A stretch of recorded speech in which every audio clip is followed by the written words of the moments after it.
Votre commandant vous souhaite la bienvenue à bord de la compagnie Dog ADN. Nous mettons tout en œuvre pour vous faire passer un agréable moment. Installez-vous confortablement.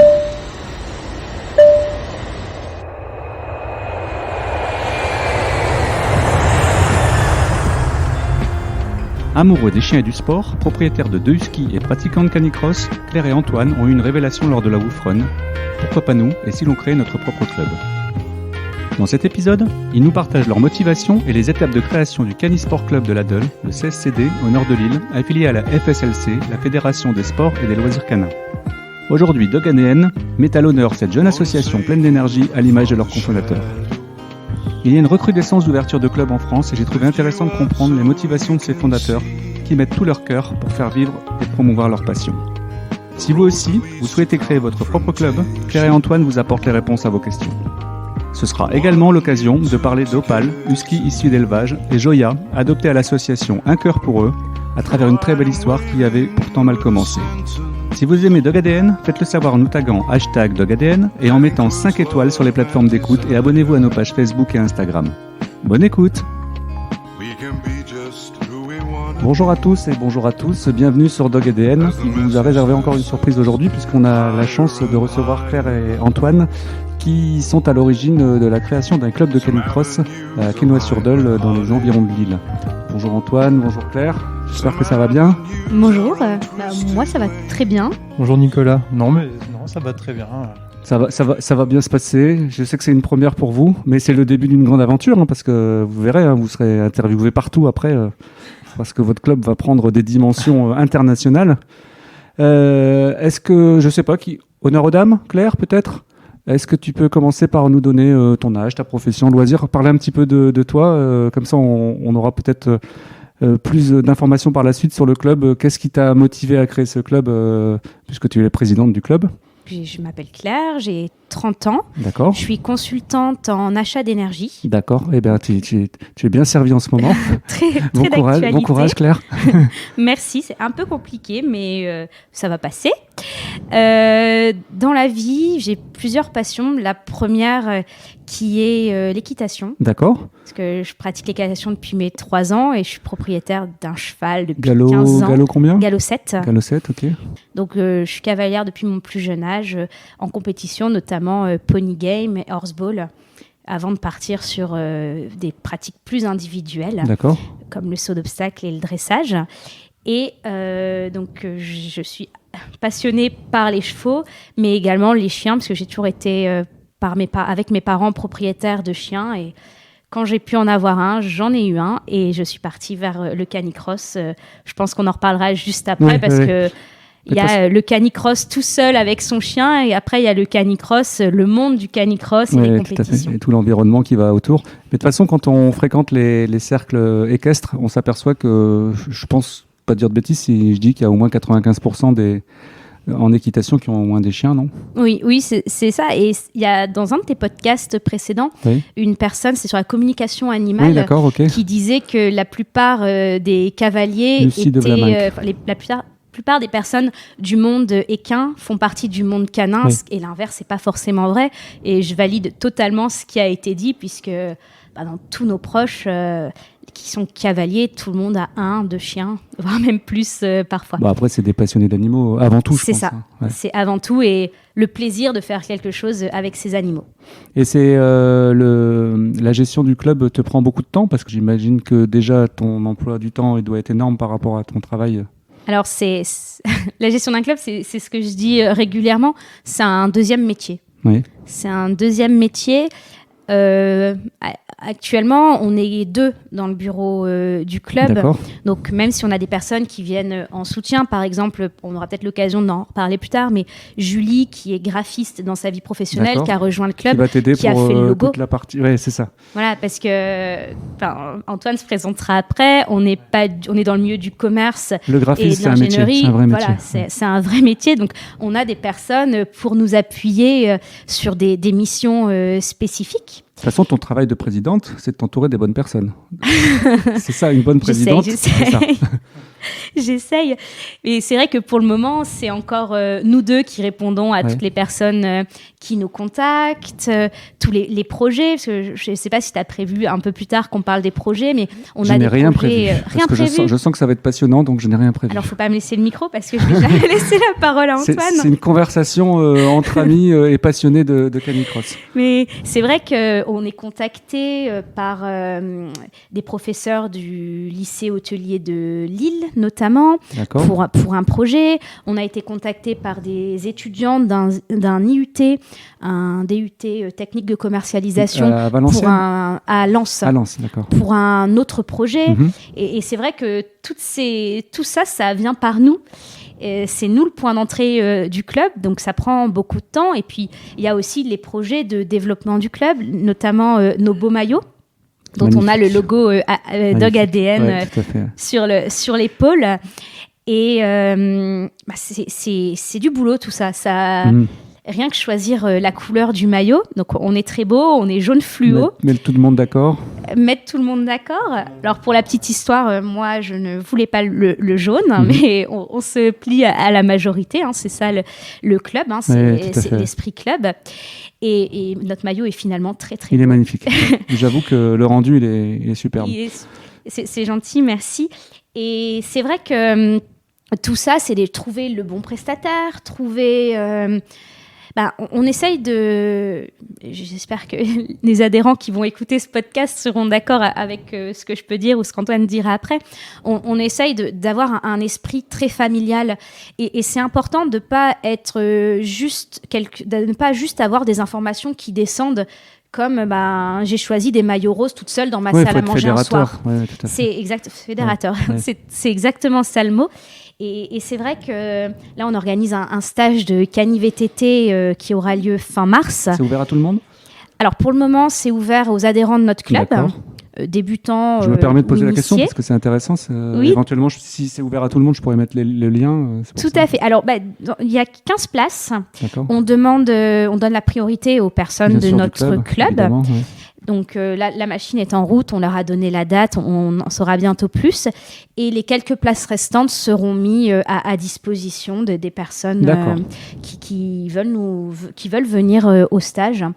Donc effectivement, je pense qu'il y aura quelques places. On devra avoir entre 3 et 5 places, je pense. Les dates, c'est le dernier week-end de mars, ça doit être le 25 et 26 mars. Je noterai, on regardera et puis je noterai en lien. Avec plaisir. Donc c'est vrai que je dis souvent que le club, c'est un boulot à part entière. C'est beaucoup de temps, beaucoup d'énergie. Après, notre club est tout récent. Il a commencé officiellement en janvier l'année dernière.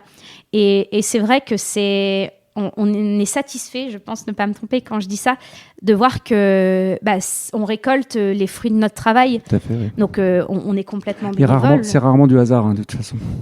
Oui, globalement, pour le moment, ça se passe bien, mais ça prend beaucoup de temps. Ça, c'est que le début, tu le sais, Claire. C'est bien que le début, parce que le succès venant, le travail, il va falloir recomposer le bureau, je pense. Oui, tout à fait. Tu veux parler un peu ? C'est ce que j'allais dire, ouais. Je me présenterai plus tard, du coup. Mais, non, vas-y. Donc, moi, c'est Antoine, du coup. Moi, je suis informaticien, je fais du développement informatique. D'accord. J'ai 33 ans. Et moi, à la base, je viens du monde du foot. Je faisais du football depuis l'âge de 6 ans, jusqu'à mes 30 ans environ. Et puis après, j'ai arrêté. Et, en fait, de fil en aiguille, pour continuer d'avoir une activité sportive, en fait, je me suis mis à la course à pied de manière un peu plus régulière. Ce qui est marrant, parce que je fais un aparté, mais tu es passé d'un sport collectif à un sport individuel. Ouais. C'est marrant, ça. Ouais, c'est pas anodin, mais en soi, c'est le choix que j'ai fait, parce que le foot, je trouve que c'est super en termes de valeur, justement, par rapport au fait que ce soit un sport collectif. J'ai eu aussi l'occasion d'être bénévole, d'encadrer des équipes de jeunes. D'accord. Donc ça m'a vraiment apporté beaucoup de choses au niveau des valeurs aujourd'hui qui me sont chères. Et au final, maintenant, je me retrouve plus dans la pratique d'un sport individuel parce que je me fixe des objectifs, moi, personnels, à travers maintenant la course à pied et le canicross aussi, du coup. Oui, bien sûr. Donc, c'est comme ça, en fait, finalement, que on en est venu au canicross. Moi, je faisais donc, du coup, pas mal de courses à pied. J'ai réussi à avoir un rythme de 3 entraînements par semaine, mais sans avoir vraiment une structure. Je crois, là je pose la question aux sportifs, mais 3 entraînements par semaine, c'est le minimum si on veut vraiment progresser. Hein. Quand je me documente sur Internet ou dans les bouquins, c'est plus ou moins ce que je vois. En général, 2 entraînements, c'est bien pour maintenir un niveau. Et ensuite, 3, c'est pour commencer à progresser. Mais après, voilà, ce qui est compliqué, c'est... donc moi, en tout cas, grâce à ça, j'ai progressé. Mm-hmm. Mais je pense que si on veut encore continuer de franchir passer des caps, des objectifs, il faut un peu plus se structurer l'entraînement. Bon, et en plus, je te mens parce que je te dis que tu fais un sport individuel, mais le canicross, c'est pas un sport individuel. Non, la course à pied seule, oui. Voilà. Mais maintenant, c'est un sport avec un vrai binôme. Tu es obligé d'embarquer avec toi un chien avec des performances et le motiver à faire les mêmes performances que toi. Ou tout au moins, toi, faire les mêmes performances que lui. Ça dépend le type de chien. C'est ça, ouais, tout à fait. Bah, ça dépend. Là, ça dépend de la race de chien, etc. Il y en a qui sont plus faits pour les longues distances, mais moins le sprint ou ce genre de choses. Nous, on a 2 skis. Donc, du coup, c'est... Ouais, on va en parler tout à l'heure parce que j'aime bien l'histoire. C'est un des skis qui a été récupéré dans un autre pays. Donc, moi, j'aime bien les belles histoires sur Dog ADN. Mais du coup, pour en revenir à ça, donc quand Claire et moi on s'est rencontrés, donc Claire, en fait, elle courait déjà donc avec sa chienne. Oui.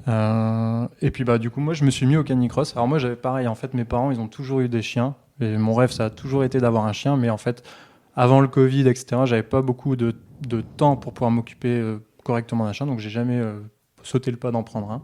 En fait, maintenant, avec le Covid qui a un peu redistribué les cartes du télétravail... J'ai l'impression que le canicross a énormément développé l'adoption des chiens.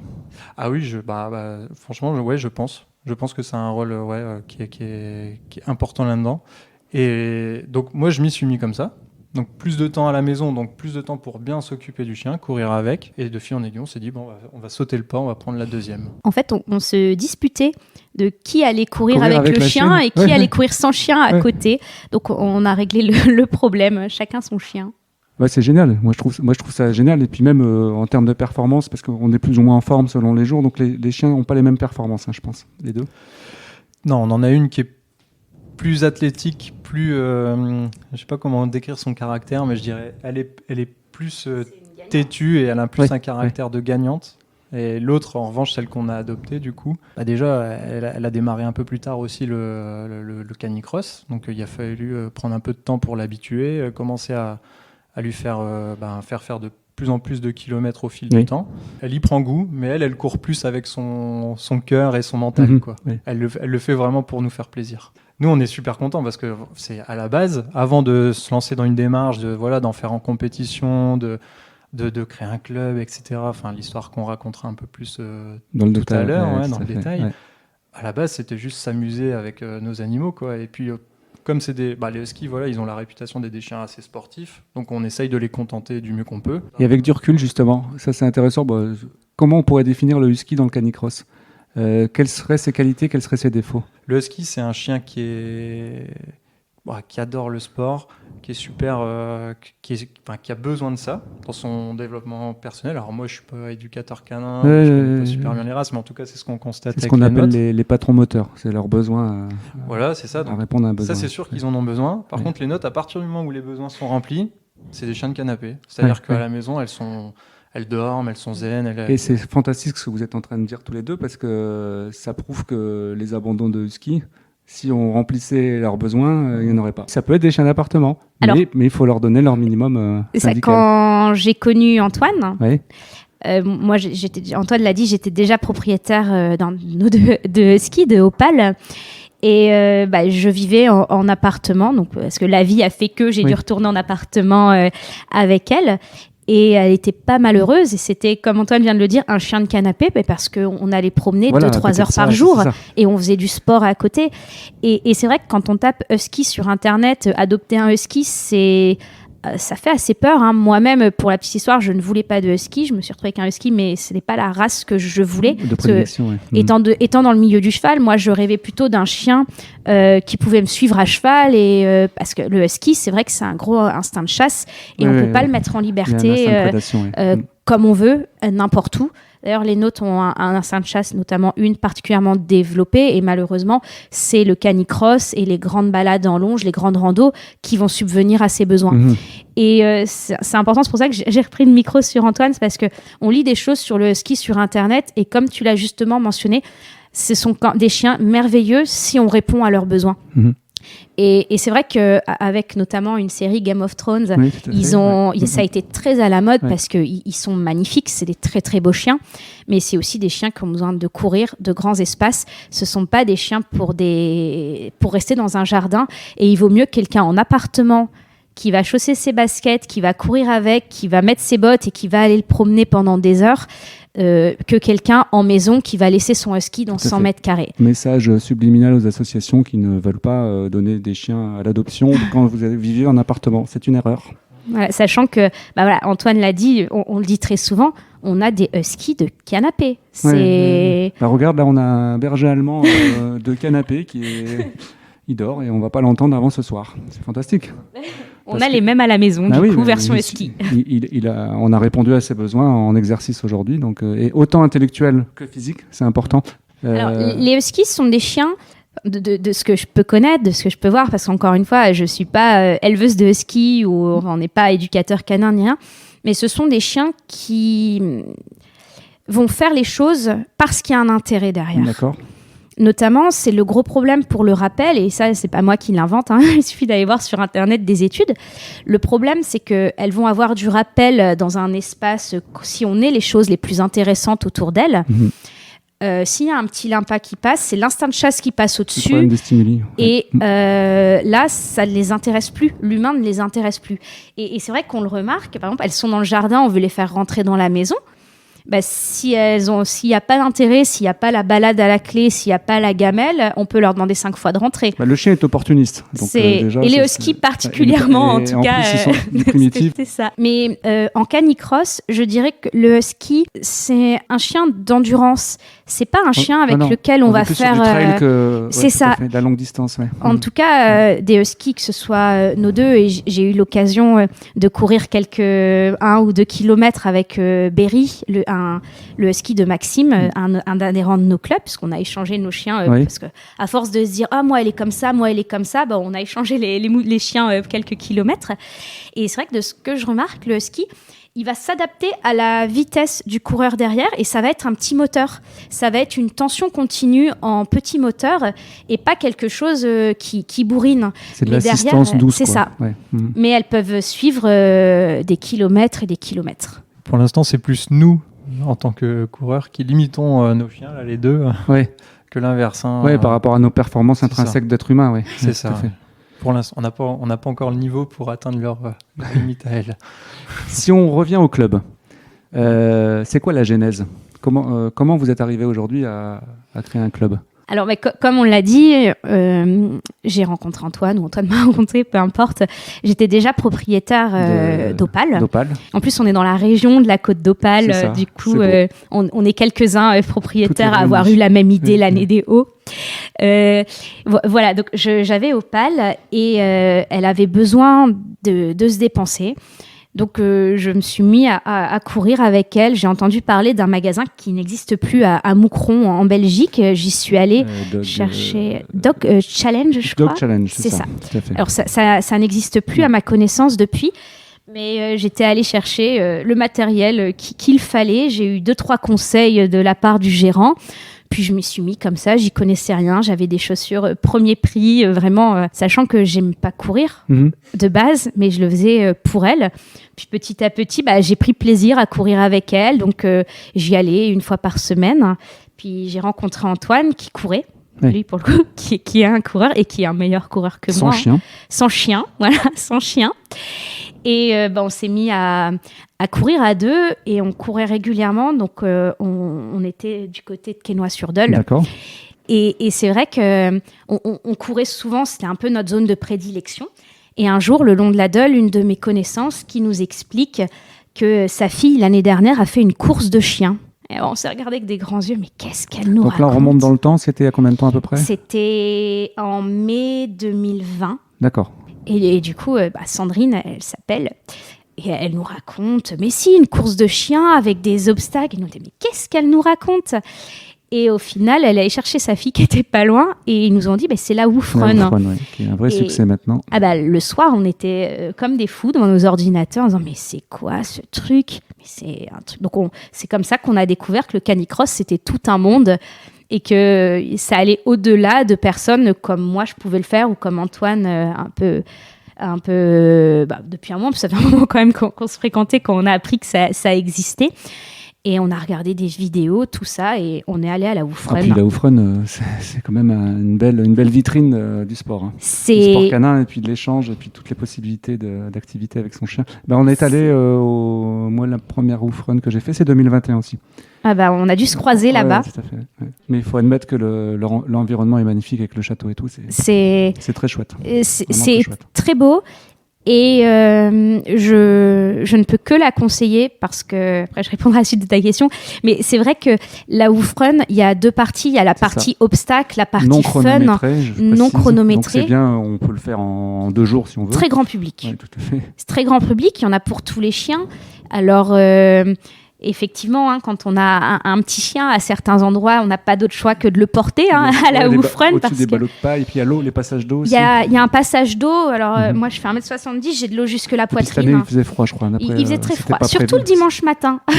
C'était pas prévu, mais bon, ils sont météo sensibles, malheureusement. Exactement. Et c'est vrai que la partie obstacle, que je ne peux que conseiller, c'est vraiment du fun. Elle est accessible à tout le monde. C'est même pas obligé de courir. Il n'y a pas d'obligation, c'est vraiment tout le monde peut y aller, peu importe son niveau, peu importe le niveau de son aussi, chien. d'ailleurs. Je crois qu'il y a une canimarche là-bas aussi. C'est ça, il y a une canimarche, ouais, tout à fait. Et le dimanche, c'est une course officielle de la FSLC, Fédération des Françaises maintenant, Fédération française des sports et loisirs canins. Et là, c'est une compétition officielle comme on peut connaître. Donc, on se rend à la Woofrun. Et on passe vraiment un super moment. Alors, peut-être un truc important à préciser, c'est un événement grand public avec plein de stands qui chacun présente un peu. Alors il y a des stands de commerce, etc., qui vendent des friandises pour chiens, du matériel, etc. Ou des conseils éducateurs canins. Des ostéos et compagnie. Et il y avait un stand de la fédération, justement, de la FSLC. Elle était là. Ouais, c'est ça. C'est vrai, exact. Donc, alors je connais absolument pas le nom de la personne qu'on a rencontrée, mais c'est Rachel des Canis Dynamite. Rachel des Canis Dynamite. Bonjour Rachel, merci. Grâce à toi, j'ai un club pas loin de chez moi. qui était juge, je crois, pour la course officielle, me semble. Pas notre région, donc c'est vrai qu'on connaît moins que les personnes dans les Hauts-de-France. Donc je m'excuse si je me trompe dans son rôle, mais je pense qu'elle a un rôle dans le bureau des Canis Dynamite. On va chercher, on mettra. On donnera la réponse. On mettra un petit lien vers le club des Canis Dynamite. Exactement. Si grâce à eux on a un club ici, oui. Ouais, c'est ça. Et du coup, en fait, on parle avec cette personne et puis on se rend compte qu'il y a une fédération, qu'au final il y a des compétitions, il y a toute une organisation autour du canicross qu'au final on soupçonnait même pas en fait à l'époque. On se rendait pas compte que ça. On se rendait même pas compte que ça avait une telle ampleur. La FSLC en 3 ans, c'est. Ouais, ça a beaucoup explosé. C'est une métamorphose. C'est un truc de fou. J'ai pas les stats en tête, mais on le voit parce que forcément maintenant on suit un peu plus. Puis la Coupe du Monde, ça a encore fait émerger ce sport. Mais chaque semaine ou chaque mois, on a l'impression qu'il y a 10 clubs qui se créent. C'est ça, tout à fait. C'est assez hallucinant. Quand on suit les réseaux sociaux, on fait encore un. C'est ça. Et c'est top. Et du coup, voilà. On prend connaissance, on dit trop bien, on pourrait peut-être aller faire des compétitions dans la région, mais juste de là à se dire qu'on allait créer un club, c'est encore loin. On n'y est pas encore. Ouais. Et c'est vrai qu'on regarde avec du coup la personne au stand FSLC et il n'y avait pas de club autour de chez nous. Donc vraiment très très proche à part Passion de Lille. 4 pattes à Lyon. À part Passion 4 pattes, j'allais en venir à Lyon en sachant que c'est pas vraiment tout près de chez nous et ils s'entraînent particulièrement à Lyon. Parce que Lille c'est quand même très grand, je précise pour ceux qui n'habitent pas dans la région, donc on peut vite avoir 1 heure entre le nord et le sud. C'est ça. Et nous, on était plus... moi, je suis originaire de la Madeleine, juste à côté de Lille. Et on était plus... j'habitais Lambersart, la Madeleine, vraiment Lille. Et nous, on était plus Lille centre. C'est d'ailleurs là où on s'entraîne le plus souvent. C'est la citadelle de Lille. C'est le parc urbain de l'Homme. Magnifique. Voilà, c'est... L'endroit préféré de Faro. C'est ça. Ouais. Donc, à part ce club-là, il n'y en avait aucun autre proche de chez nous. Aucun autre en métropole. Il n'y en a pas. Non. À part le club du CCV Villeneuve d'Ascq, mais qui n'est pas rattaché à la fédération, je pense. Non, alors, si j'ai bien compris, eux, il s'agit d'un club canin.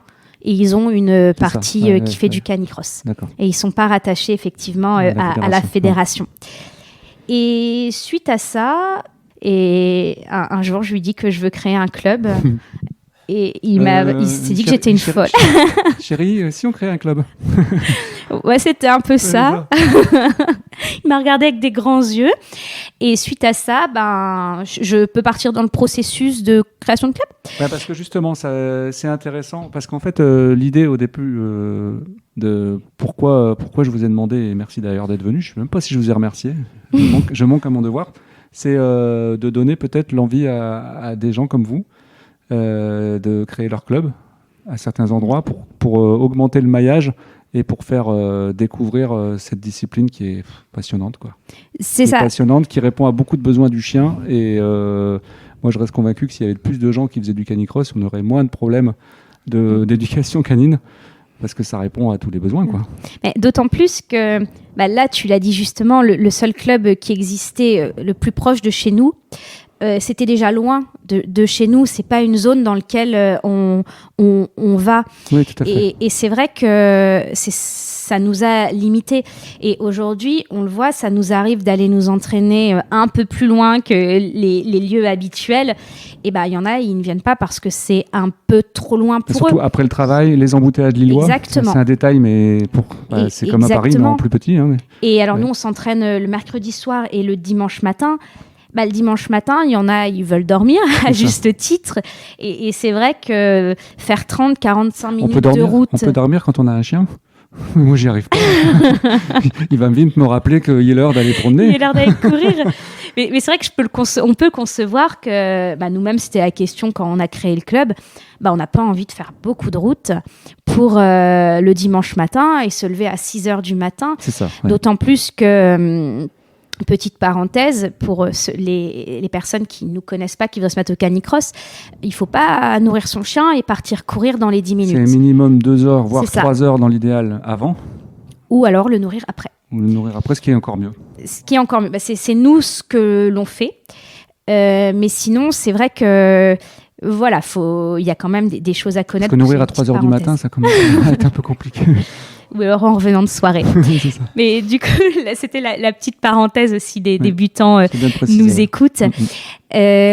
Suite à notre discussion... Moi, c'est la démarche. Comment on fait ? On se rapproche de la fédération ? J'ai appelé le président de la fédération. Tu avais déjà créé les statuts ? Non, je lui ai dit je voulais créer un club. Et dans la salle à manger. Et après, j'ai appelé Yvon Lablaise, qui est le président de la FSLC. On a eu un bel échange au téléphone. C'est quelqu'un de très ouvert. Et on voit que... Alors, je ne le connais pas personnellement. Je ne l'ai jamais rencontré physiquement. Mais j'ai eu juste cet échange au téléphone. Et je me suis tout de suite sentie à l'aise. Parce qu'on voyait qu'ils étaient dans une démarche de développement des clubs et de la discipline. Et eux, ça les intéressait parce que c'est vrai que on est quand même une grosse métropole. Et pourtant, il n'y a qu'un seul club qui est donc à Luhain, les Passions 4 pattes, à la frontière avec la Belgique. Tout à fait. Pardon, je suis frontalière aussi, c'est honteux. Mais voilà. Et alors que nous, on visait plus Lille. Nous, c'est le nord-ouest. C'est ça. Ouais. Et le long de la Deule, en remontant du coup vers Quesnoy-sur-Deule. Et donc, vraiment, un super accueil. Suite à ça, j'ai été mis en contact avec Benoît Delaplace, qui est le directeur... c'est ça, directeur technique régional, donc de la région des Hauts-de-France, et qui est aussi le président d'un club qui est très connu dans le milieu du canicross. Voilà, ils sont très beaux et tout en orange. Mais ils sont moins beaux que les jeunes. Ils sont moins beaux, mais ils sont très très bons. Ouais. Mais on les voit. Nous, on nous voit de loin, de très loin. Oui. On peut être derrière, on nous voit quand même.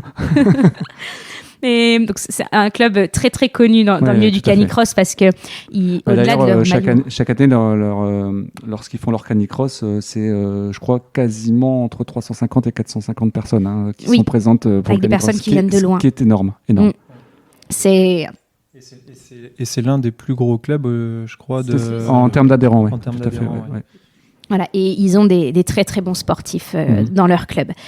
Et donc, j'appelle Benoît de la Place, et pareil, un échange au téléphone très, très constructif et très ouvert. Enfin, on voit que les deux personnes, soit Yvon ou Benoît, ils veulent faire...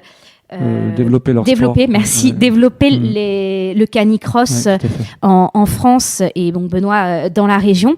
Donc un super accueil et suite à ça, la machine était lancée. Donc ils ont beaucoup aidé dans les démarches. Donc là c'est Benoît et il a 2 adjoints qui sont Geoffrey et Audrey. D'accord. Et donc c'est vrai que Audrey s'occupe pour la région des Hauts-de-France. C'est la présidente du club de Gravelines. Où il y avait la fédérale l'année dernière. C'est ça. Audrey s'occupe principalement du développement des clubs dans la région. Donc, j'ai eu beaucoup de contacts avec elle pour tout ce qui était démarches sur les statuts, qu'est-ce qu'on devait faire. Elle a vraiment été un soutien. Pour ceux qui ne savent pas, c'est quand même une association, donc c'est quand même loi 1901. Donc, ça veut dire créer des statuts, ça veut dire créer un bureau, ça veut dire que vous avez des responsabilités par rapport à la trésorerie, comme dans une petite entreprise. Donc, ce n'est pas un truc qu'il faut faire à la légère. C'est important de le préciser. Tout à fait. Il faut ouvrir un compte en banque. Tout à fait. Donc, il y a les statuts à déposer. Il y a des démarches à faire au niveau tout ce qui est préfecture à ce niveau-là. Et vous ne cotisez pas pour la retraite? Non. non. Et après, il y a toute la partie compte en banque, forcément, qui est très important, et constitution du bureau. Juridique, c'est important. Oui. C'est pour ça que c'est très important quand on est dans une structure club. Il faut une certaine forme de maturité quand même. C'est important. Il faut avoir envie de se lancer tout en se disant ok, c'est des responsabilités, donc on prend la mesure un peu de ce qu'on est en train de construire, et en ayant envie de pas faire n'importe quoi non plus. Développer un projet. C'est ça, c'est d'avoir des idées en tête, de se dire ok, c'est quoi un peu la culture du club qu'on veut instaurer. Donc tu l'as dit tout à l'heure, un club un peu familial. Donc ça c'est ce qu'on a voulu très rapidement construire dès le début, et puis de cibler aussi un peu le potentiel de développement qu'on aurait pu avoir. Bon, on se doutait que en créant un club dans la métropole lilloise, on n'avait pas trop de doutes sur le fait de réussir à toucher du monde. C'est vrai qu'indirectement, l'endroit Quesnoy-sur-Dole, c'est tous les gens qui courent à cet endroit-là. C'est ça, plus ou moins. Moi, personnellement, ouais. C'est un des endroits où je fais du VTT, où je cours. Donc, si on vous voit, il y a un moment, on va se dire, tiens, c'est qui ? C'est ça. En fait, on s'entraîne sur l'axe entre Lille et Quesnoy-sur-Dole, et c'est les berges de la Dole. Donc il y a des parcs autour, il y a des petits terrains. On ne fait pas que de la ligne droite le long de la Dole. Mais c'est vrai qu'il y a un gros potentiel de développement, parce que c'est des villes qui sont densément peuplées autour. Dans un bel environnement. Dans un bel environnement où il y a beaucoup de propriétaires de chiens. C'est ça. Et c'est vrai que c'était un gros potentiel sur la zone, parce que voilà, c'est le. Vous avez des Lillois qui viennent? Parce qu'à Lille, Lille Intramuros, il n'y a pas de club, donc ils doivent sortir s'ils veulent. Ils sont chez nous. Voilà. On a plusieurs personnes qui habitent globalement, les personnes habitent dans le Vieux-Lille. D'accord. Ils habitent Marc-en-Barœul, Lambersart, Ouascal. Plutôt des grosses villes. Plutôt des grosses villes, et principalement Bondu. Principalement, c'est l'axe. D'ailleurs, c'est le nom du club. Alors, je crois qu'on ne l'a même pas dit depuis le début qu'on parle. C'est CSCD. C'est le Cani Sport Club de la Dole. C'était dur de choisir un nom. Ça fait partie des étapes, ça. C'est compliqué. Avec un magnifique emblème. C'est Opale. Mais faudra. De toute façon, c'est ce que je vais mettre, je pense, par rapport à l'épisode. C'est représentatif. Avec la citadelle qui est représentée autour d'Opale. C'est magnifique. C'est ça. Bien pensé. Ça fait partie des étapes, l'identité du club. Le nom, c'est difficile, le nom. Avec du recul, on aurait peut-être fait un truc plus rigolo ou autre. Mais quand on est dedans, il faut un nom de club. On est deux dans notre salle à manger en disant mais on va l'appeler comment ce club? Puis on n'a pas des métiers créatifs. Ça ne vous rappelle pas la création d'une entreprise? Moi, ça me rappelle. Moi, je suis entrepreneur, je peux vous dire que c'est exactement ce qui se passe. C'est dur, on est d'accord. Et on ne peut pas louper le départ. Après, on a fait étape par étape. Donc, le nom du club, après, le nom du club, si un jour, à l'Assemblée Générale, on se dit on veut le changer, on changera. C'est quelque chose sur lequel on n'est pas du tout fermé. Mais c'est vrai que, par exemple, on ne s'est pas jeté pour faire un logo. On a attendu d'être bien ancré, d'être entouré des bonnes personnes pour faire le logo. Et ça, c'est plein de petites étapes. C'est très identitaire, ça représente la philosophie du club, donc c'est important. C'est ça. Donc voilà, c'est vrai que nous, on n'est pas rattaché à une ville parce que Quesnoy-sur-Dole, c'est une toute petite ville, donc forcément. Mais justement, la mairie, parce que à partir du moment où tu as déposé le dossier pour l'association, c'était à la mairie de Quesnoy-sur-Dole. Oui. Comment ça a été perçu par rapport à la mairie ? Est-ce que vous avez été accueillis les bras ouverts ou pas ? En fait, on a toujours été très discret. D'accord. C'est pour ça qu'on a connu une croissance très progressive. C'est qu'on n'a jamais fait de pub à outrance. On est allé toquer à la porte de personne. Donc il n'y a pas la sensibilité d'un membre de la mairie de se dire waouh, c'est un sport qui est hyper porteur actuellement, qui va nous aider parce qu'ils sont tous à charge d'électorat. Moi je trouve ça. Enfin, personnellement, je suis maire d'une ville. Et ils ne le savaient pas. J'ai un club de canicross qui arrive. Je peux te dire que c'est les bras ouverts. C'est tapis rouge la totale. Alors ils ne le savaient pas. Donc. Monsieur le maire, je pense qu'il est temps de se rapprocher de CSCD. Alors, depuis, on les connaît. D'accord. Depuis, on les connaît. Excuse, monsieur le maire. Parce que non, ce qui s'est passé, c'est qu'on est toujours resté très discret parce que c'est vrai que c'est un gros bébé, le club. Ouais, à côté, on a des métiers qui prennent beaucoup de temps, des métiers à responsabilité. Donc, faut pas oublier que ce qui nous fait vivre, c'est pas le club, c'est notre métier mais ça, c'est important à côté. D'en être conscient quand on veut créer quelque chose, une association, oui. C'est très chronophage. C'est chronophage et derrière... à la fin du mois, c'est nos patrons de notre vrai travail qui nous rémunèrent. Et donc, pour revenir sur la mairie de Quesnoy-sur-Dole, on a eu besoin d'avoir une salle pour une formation qui aura lieu à la fin du mois. D'accord. Je pense que ça va répondre à une de mes questions. C'est parfait. Je te laisse continuer. Le brevet d'animateur fédéral de niveau 1. Tout à fait. Donc, Antoine et moi avons ce brevet. Je me posais la question, c'est justement par rapport à est-ce que vous avez des responsabilités, vous avez un niveau de diplôme requis ? Alors, la fédération a des brevets, organise des formations. D'accord. Donc, notamment le brevet d'animateur fédéral 1 et fédéral 2. Donc, nous, au sein du club, Antoine et moi avons passé la formation et l'avons obtenue. Et à la fin du mois, on a 2 autres personnes du club qui seront formées, ainsi que des personnes du club de Gravelines. D'accord. C'est quelqu'un de Lyon qui vient les former. Donc, nous, on a, juste pour finir sur Quesnoy-sur-Dole, parce que s'ils écoutent, j'ai toqué à leur porte pour cette salle et ils ont découvert qu'on existait.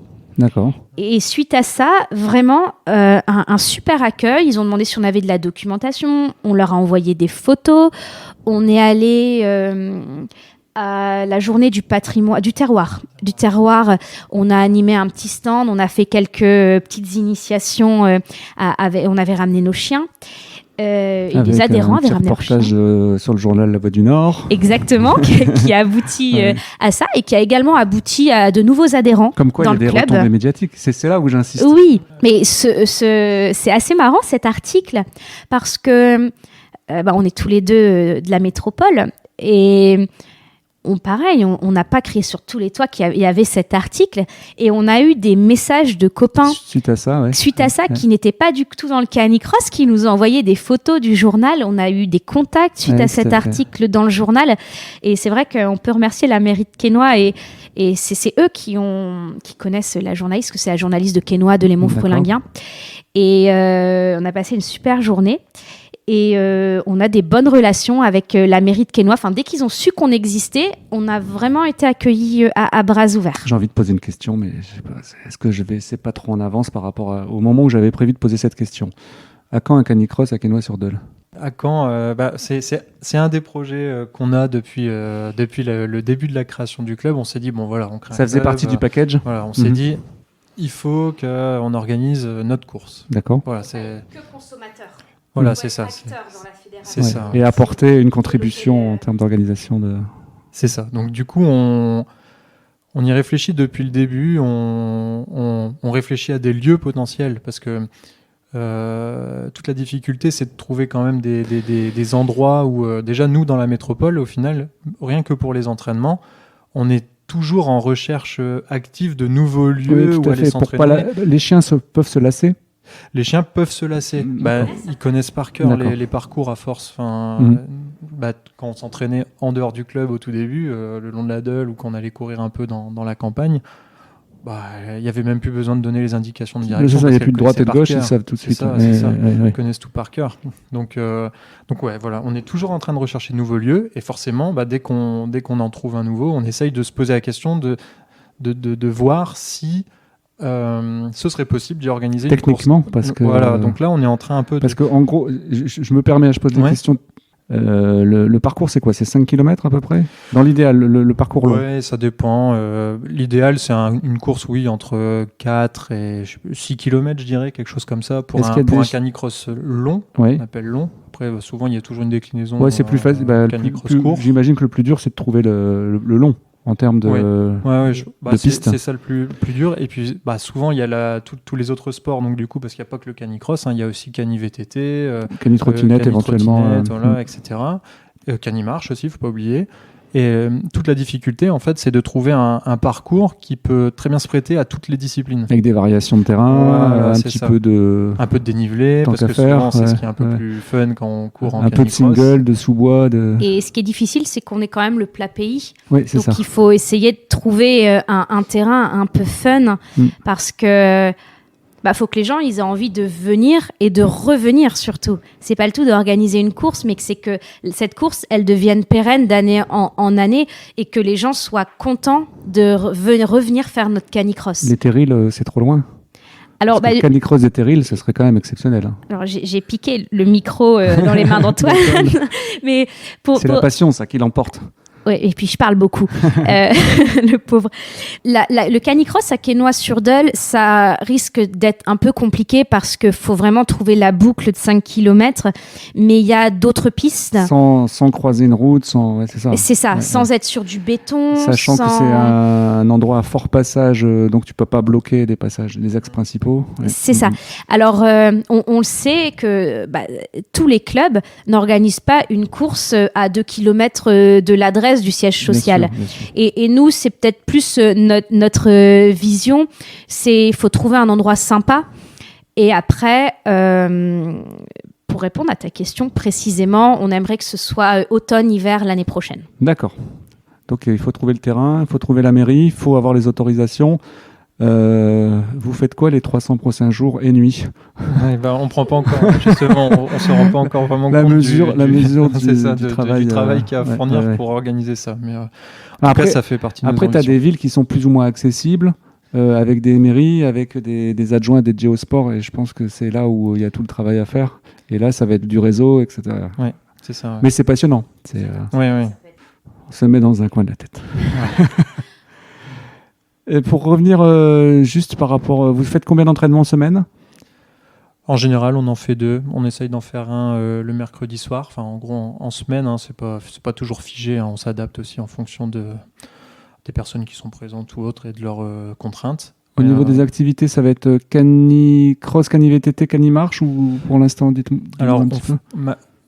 Pour l'instant, on fait beaucoup de canicross, essentiellement du canicross. On commence un petit peu à faire de plus en plus de cani-VTT. Après, tu auras peut-être la dimension qui fera que tu auras des personnes dédiées pour chaque discipline. Voilà, c'est ça. Ouais. Parce que aujourd'hui, c'est moi qui prends un peu en charge l'animation des séances d'entraînement, surtout le dimanche matin, pour essayer quand même de donner un thème un peu plus sportif. Tu travailles tes programmes?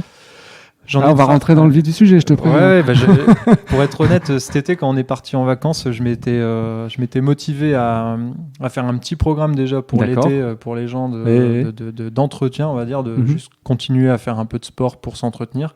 Pas facile avec l'été qu'on a eu, parce que c'était quasiment impossible de courir avec les chiens. En plus, avec du ski, c'est encore pire. Ouais, c'est ça. Franchement, c'était les moments où on tombait sous les 20 degrés, c'était faut courir la nuit, hyper quasiment. Rare.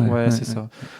Donc du coup, quasiment impossible de faire un truc à peu près correct pour cet été. Même nous d'ailleurs, moi à titre personnel, sans chien, à courir tout seul, trouver les moments pour pouvoir le faire, c'était hyper compliqué. Ouais. Ou alors c'était à des chaleurs extrêmes. De toute façon, tu vois, les performances, ça a été compliqué après l'été. Je pense qu'il y en a beaucoup qui ont eu du mal en reprise. Parce que à moins de s'entraîner dans des salles de sport sur des tapis c'est climatisés, très écologiques. Quoi. Ouais, voilà, c'est ça. Moi, perso, c'est pas trop ma vision des choses. Donc voilà, mais c'était l'une des seules alternatives qui pouvaient se présenter.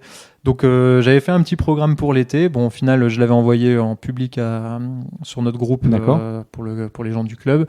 Je sais pas si ça a été suivi ou pas. Bon, enfin, c'est pas grave, de toute façon, je suis pas là pour faire tu as eu au moins le plaisir de le faire. Et puis, voilà, c'est ça. Oui. Et j'avais construit un petit programme d'entraînement justement pour préparer le trophée régional La Détape, donc le 4 décembre. Et finalement, je l'ai envoyé à quelques-uns pour avis. Je pense que c'est encore un peu tôt pour c'est ça. pour vraiment se mettre dans un programme vraiment travaillé, suivi par les gens, parce que derrière ça doit s'accompagner d'un suivi, je pense, si on veut essayer de tirer le meilleur parti un peu de tout ça. Anthony Lemoine, je le cite toujours parce que je suis désolé, mais c'est quand même une référence et qu'on avait eu la chance d'avoir sur ce podcast, et expliquer que chaque jour il notait tout. Les chronos, les machins, bien comment sûr, ces chiens étaient par rapport à la température extérieure, c'est vraiment le moindre détail. Et en fait, on se dit, on croit toujours que c'est du hasard. Quand on vient de, et quel que soit le sport, puisque j'ai fréquenté pas mal de sportifs de tous les bords, il n'y a jamais de place au hasard. Non, j'y crois pas trop non plus. Je pense que ça c'est de la préparation. Alors un peu de travail, au départ, forcément, tu as des aptitudes innées à faire certains types de sports, mais après la différence elle va se faire sur le détail. Ouais, c'est ça. Quelqu'un comme Anthony Lemoine qui est plusieurs fois champion du monde, qui soit vraiment dans de la collecte de données ultra précise pour faire ses analyses d'entraînement, etc. Oui, je conçois. Nous, on a un club, on a un club familial. Oui, bien sûr. On n'a pas encore atteint ce niveau-là d'exigence avec quelques personnes qui sont dans le club et qui font de la compétition, parce que le club, on parle beaucoup de compétition, mais il y a des gens, c'est pas leur objectif de faire de la compétition. Bien sûr. Ils veulent juste faire des entraînements, avoir un cadre d'entrènement à peu près sérieux. Moi, ce serait la seule motivation, je t'avoue. Voilà, avoir des gens avec qui... Et après, je pense que la performance vient d'elle-même, en fait. Parce que tu as toujours un petit côté... Chez l'être humain, il y a toujours un petit côté challenge. Mon copain, il court un peu plus vite. On va essayer de... On tombe forcément dedans un petit peu. On va boire une bière, je vais t'en parler. C'est ça. Et puis en plus, avec les Strava et les trucs comme ça, je sais pas si tout le monde est sur Strava, mais c'est quand même assez sympa. Ouais. On a créé on peut créer des clubs dans Strava, donc pour essayer de regrouper les athlètes d'un même club ou groupe. Donc nous, on a celui du CSCD, du coup. Ouais. Donc là, on doit être à 12 ou 13 athlètes qui sont dans le Strava et qui, pour le coup, eux, suivent leurs performances, courent régulièrement, etc. Et c'est intéressant parce que ça permet de comparer, de voir. C'est comme ça qu'on peut dire qu'on a vu certains licenciés qui font de la compétition et qui progressent depuis qu'ils nous rejoignent. Tu vois l'historique, en fait. Ouais, voilà. Alors que... Bon, honnêtement, on n'est pas dans un programme de développement hyper poussé de la compétition, du sport, etc. Mais la régularité fait que c'est déjà une première étape. En fait, être régulier, c'est déjà très bien. Et ça permet déjà de passer des caps en fait, de progression dans la course à pied. Donc du coup, déjà, quand on voit ça, on est content. On se dit, c'est cool parce que ça a donné envie à certains de faire un entraînement en plus à côté, en solo, sans le chien. Ils viennent le dimanche matin avec nous pour s'entraîner. Ils font le petit footing du mercredi soir où on est plus en mode tranquille. Comment vous appelez ça ? Je sais plus. On dit caniblabla. Le caniblabla. Ouais. On l'a pas inventé. J'ai essayé le concept. Moi, j'ai fait le canibière après, mais... Ouais, c'est ça. Bon, on essaye aussi de créer des moments de convivialité après les entraînements. Alors, le club, c'est une chose. Mais à titre perso, tes ambitions sportives? Mes ambitions sportives. Dans la mesure où je sais que tu veux pas être champion du monde, quoique. Ouais, je pense que là, à mon âge, il est peut-être un peu tard. Je pense que je peux encore progresser quand je vois ma progression sur les 3 dernières années. J'ai encore l'espoir et l'envie de progresser. Après, moi, pour les objectifs persos, en canicross, la petite fierté, ce serait de réussir à faire quelque chose de bien avec ma petite Joya qu'on a récupérée en Bulgarie, parce qu'elle court vraiment avec son cœur. Celle-là, elle donne toujours tout. Et en fait, je sais que c'est moi qui la limite. Alors, elle n'est pas toujours en traction quand je cours avec elle. En général, au bout du 2e kilomètre, c'est un peu plus à moi de bosser pour la tirer vers le haut. Mais j'aimerais bien je commence à faire des chronos que moi, pour mon niveau, je trouve intéressant. Et je me dis, essayer de toujours aller un peu plus haut pour essayer de grappiller quelque chose. D'accord. Le doux rêve j'ai en tête, c'est de réussir un jour peut-être à me qualifier au championnat de France, parce que maintenant ça s'appelle les championnats de France. D'accord. Avec Joya. Mais bon, après voilà, c'est un objectif comme un autre, et enfin j'en fais pas un truc de dingue. Et après, moi personnellement, hors canicross en course à pied, je vois, disons que à la fin, quand j'ai arrêté le foot et que j'ai commencé à me mettre à la course à pied, j'arrivais à courir des 10 km, mais dans des temps plus que corrects, genre par exemple 50 minutes. Là, j'arrive à descendre en dessous des 45. D'accord. Un jour, à terme, je me dis, je voudrais franchir cette barrière de 40 minutes. D'accord, la barrière psychologique. Un 10 km en moins de 40. Et alors, quels sont les moyens que tu t'es mis tu m'as pas parlé d'un coach Ouais, si. Allez, on peut le citer. Mais... C'est utile, hein, sinon ça n'existerait pas. Ouais. C'est ça. Alors, pour l'instant, je me suis toujours entraîné vraiment de manière pas très structurée. D'accord. Pourtant, il y a plein de ressources qui existent. Des bouquins. Honnêtement, il y a des bouquins qui donnent des super plans d'entraînement pour justement essayer de progresser en course à pied. Mais ça te donnera pas la motivation. Moi, je l'ai, mais disons que parce que avec les contraintes du travail, la puissance du coach, c'est les moments de mou. C'est quand t'as plus le jus. Disons qu'il y a une stimulation différente. T'as un coup de pied au cul. Ouais, voilà, c'est ça. Quand il y a un coach qui suit, on se dit là, il y a quelqu'un qui va regarder. Je peux pas ne pas faire en fait. Ou je peux pas faire à moitié. C'est pas possible. Donc moi, je courais. Donc déjà, j'ai essayé de courir de manière déjà régulière. Strava, ça aide. Il y a des challenges à faire, 100 km par mois. Des fois, quand on voit qu'on est à pas loin et on se dit il reste 2 jours, on peut même sélectionner un circuit, voir les temps et tu passes aux médailles d'or. Ouais, c'est ça. Moi, je prends ceux où il n'y a jamais personne qui est passé, comme ça je suis médaille d'or. Comme ça, t'es numéro 1. C'est pas mal. Ouais, non, mais pareil, il y avait des segments sur Strava là, à Quesnoy, là, quand on courait, où justement, des fois, c'est marrant de se challenger, d'essayer de faire un meilleur temps que les autres. Mais donc voilà, juste de la régularité. Ça aide déjà à progresser. Et là, en effet, je sens que je commence à atteindre un plafond parce que mes entraînements sont vraiment pas du tout structurés pour continuer à progresser. Donc là, c'est tout récent. En plus, ça date de cette semaine où je me suis dit, allez, je vais sauter le pas. Je fais appel à un coach qui s'appelle Benoît Lançon. D'accord. Donc là, ça va démarrer dès lundi. Donc on verra ce que ça donne. Benoît Lançon. En plus, je crois que je l'ai vu sur les réseaux sociaux.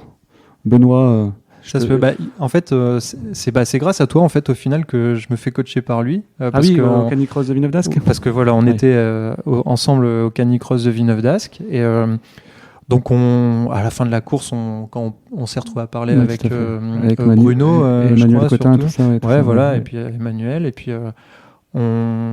Finalement, avec Bruno, je me suis retrouvé à parler de coaching, justement, de lui expliquer que je voulais faire de l'athlète. Il m'a dit non, prends un coach perso, je connais très bien Bruno qui est en e-sport. C'est ça. Ouais. Lui aussi, avec des performances exceptionnelles. Incroyable de le voir avec courir. Le chien, son chien, c'est plus un poney, vu la puissance du chien, et il le suit, mais alors, c'est extraordinaire. Franchement, c'est un petit coucou à toi. Hallucinant.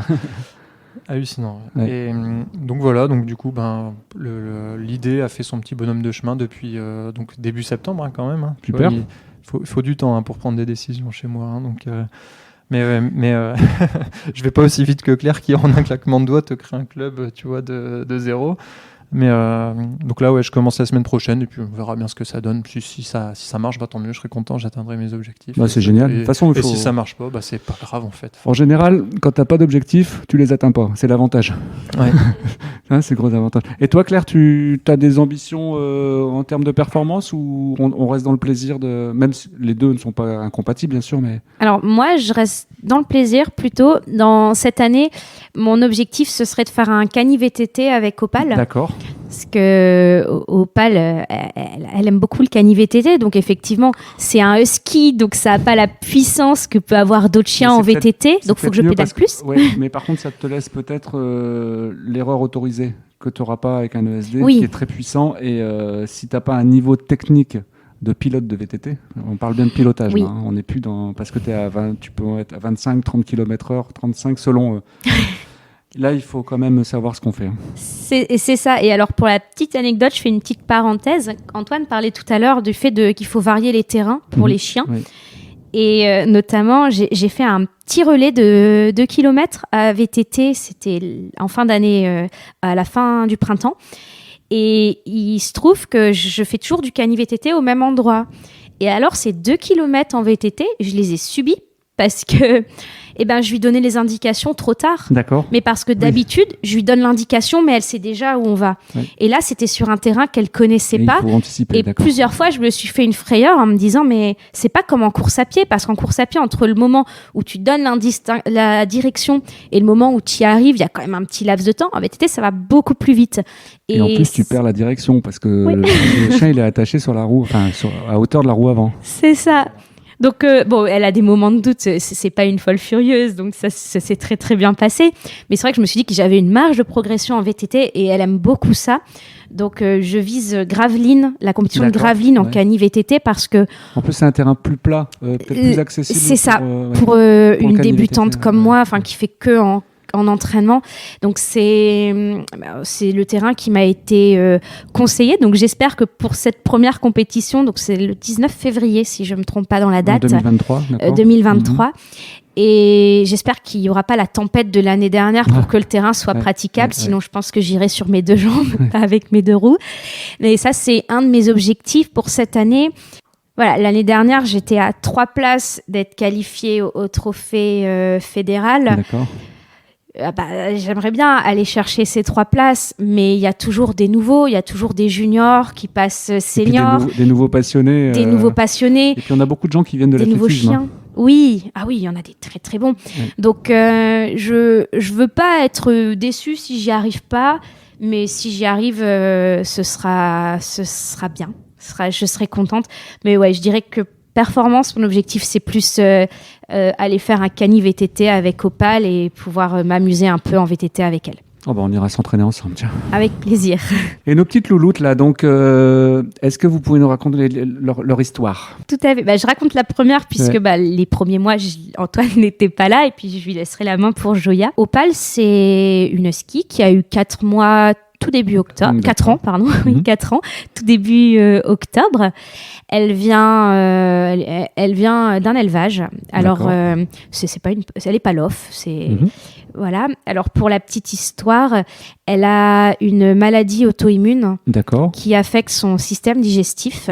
Donc, elle a un suivi vétérinaire. Elle a tous les feux verts pour faire du canicross. Il n'y a aucun souci. C'est même certainement conseillé, d'ailleurs. Plutôt que la sédentarité. C'est ça, clairement. Donc, elle a un vrai suivi vétérinaire. C'est d'ailleurs, si vous passez en compétition dans le Nord, c'est une des plus petits skis, nos 2 skis d'ailleurs, c'est des mini skis, c'est les plus petites de toutes les compétitions qu'on fait. Des ski-toys. Oui, des fois on nous demande si c'est des pommes ski, mais non. Vous avez créé le pomme ski en fait.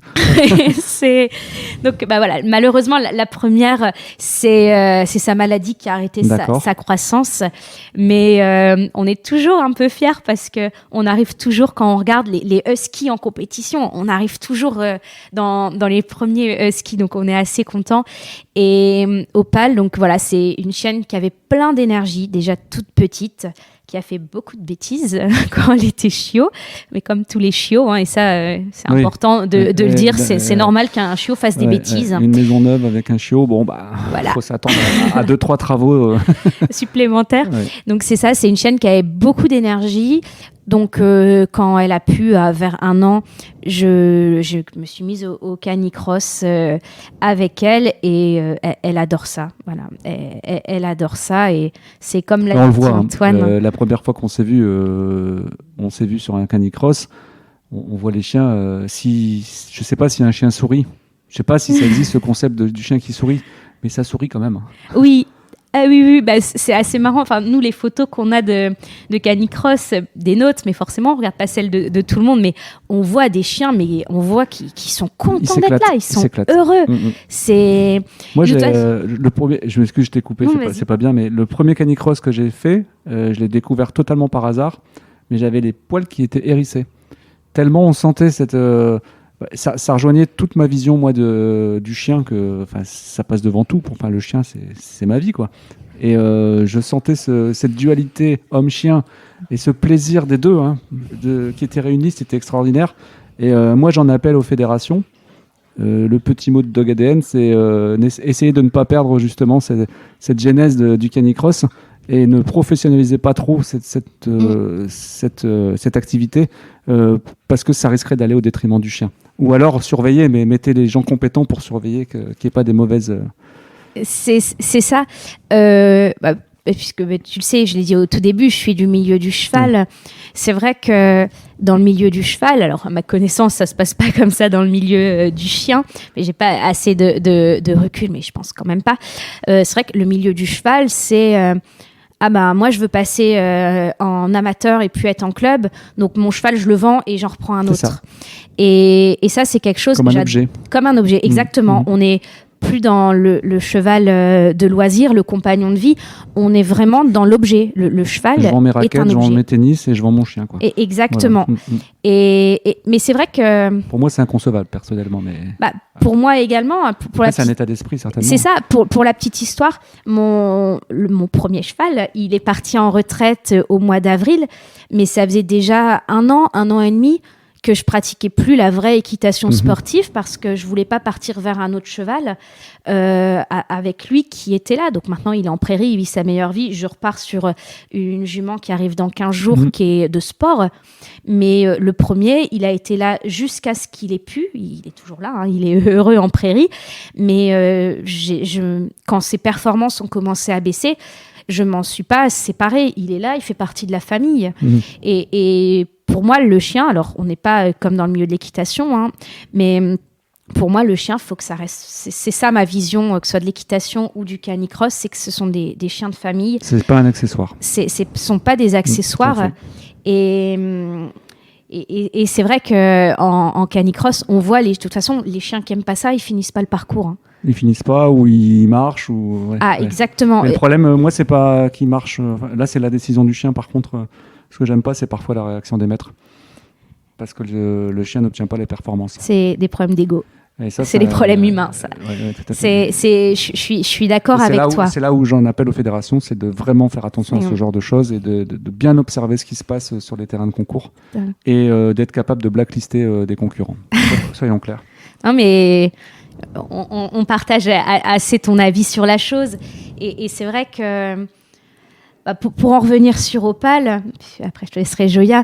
Opale, elle adore ça, mais on sait que, et Joya d'ailleurs, qui court plus avec son cœur, alors qu'Opale, c'est de la performance. Il faut voir comment elle va chercher les concurrents qui sont devant elle. C'est l'éclate. Tu sens que c'est dans l'état d'esprit du chien. Mais le jour où elle voudra... Enfin, l'autre fois, je suis allée courir... quelques kilomètres avec elle, au bout d'un moment, je sentais que c'est bon. J'ai préféré finir ma centaine de mètres et l'arrêter, mais de mon plein gré, moi l'arrêter, plutôt que la faire continuer des kilomètres et des kilomètres, alors qu'elle avait juste envie de regarder les petits hérissons et les petites souris sur le bord du chemin. Ils ont des jours avec, des jours sans. Exactement. Et ça, c'est... nous, on le sent, les chiens. Elles vivent dans notre maison, elles dorment dans le canapé. Et c'est vrai qu'on le sent les jours où Joya... En compétition, c'est toujours au top. En entraînement, des fois, elle n'a pas envie. Et c'est tout. Elle n'a pas la stimulation, le bruit. Parce qu'ils ne sont pas bêtes. Ils savent très bien quand on a beau dire ce qu'on veut. L'environnement de compétition n'est pas le même. Le maître qui est au bout de la longe, c'est pas le même stress. Exactement. Tu as une euphorie. Et donc, Opale, parce qu'après, la plus belle histoire, c'est ma plus belle histoire, c'est Opale, mais... La plus belle histoire de leur vie, c'est en termes de... Voilà, en termes... il y en a une qui vient d'élevage, j'ai pas honte de le dire, et l'autre qui a été sauvée par une association. Faro vient d'élevage, et j'ai pas honte de dire heureusement qu'il y a des élevages aussi pour... Oui, exactement. Parce qu'il y a des bons élevages qui font du bon travail, et que c'est pas ces chiens-là qu'on retrouve dans les LPA, les SPA, je le répète régulièrement. C'est ça. Non, exactement, et c'est important de le dire. Et juste pour finir sur Opale, c'est vrai que je l'ai déjà un peu vendue, mais moi, elle m'impressionne parce que en compétition, sur la ligne de départ, c'est la chienne qui s'assoit. Et alors, il y a tous les chiens autour qui font un bruit. Mais des fois, c'est assez impressionnant. Des fois, moi, j'aime pas quand les départs en Mastart. Là où Frun, c'est en Mastart. Oui. Alors, comment vous avez géré ça ? Ça a été ? Les deux chiens, ça s'est bien passé ? Ce sont... Joya est venue parce que sur la course d'obstacles, on était partis côte à côte et Joya a cru que c'était le moment de jouer. Et on s'est retrouvés avec deux chiens qu'on jouait sur la plaine. Donc le lendemain, on s'est séparés. Mais c'est génial, c'est ça la philosophie de ce sport. On a une belle photo où elles sont en train de jouer ensemble alors qu'on voulait courir. Et non, ça s'est très bien passé. Mais c'est vrai que Opale, par exemple, les mass start. Je précise par contre, parce qu'à chaque fois on utilise des mots techniques, et c'est Cathy qui me l'a dit par la suite à l'interview d'Aurélie Delattre, donc la vice-championne du monde de mushing, c'est que parfois c'était très technique. Pour ceux qui ne connaissaient pas. Ah, donc, oui. Une mass start, c'est quand tous les chiens partent en même temps, alors que normalement, c'est du départ individuel. C'est important de préciser. C'est ça, individuel ou 2 par 2 avec des laps de temps différents. Ça va de 10, 15, 20 à 30 secondes ou plus pour le cani VTT. Et mass start, c'est quand on part tous en même temps. Et c'est vrai qu'au départ, quand c'est individuel, il y a moins de chiens ensemble qui ont l'adrénaline, tout ça. Alors qu'en mass start... à Gravelines l'année dernière, c'est 75 chiens qui sont côte à côte. C'est ça. Qu'on est en train de faire attendre. On est en train de faire attendre. Avec des chiens qui peuvent être plus ou moins réactifs. C'est ça. Et il y a des chiens, ils font du bruit.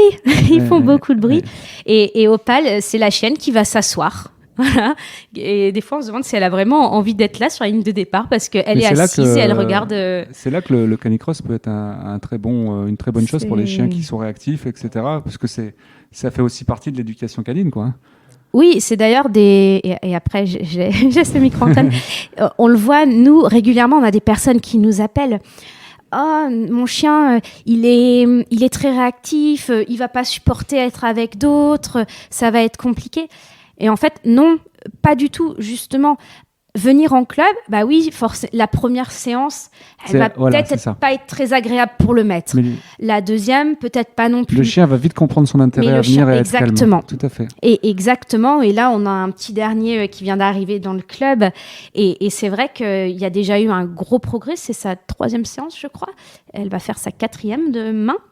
Et c'est vrai qu'il y a déjà eu un gros progrès entre la première séance et la deuxième. Au bout d'un moment, c'était un cani blabla, la deuxième séance, je courais à côté de sa maîtresse.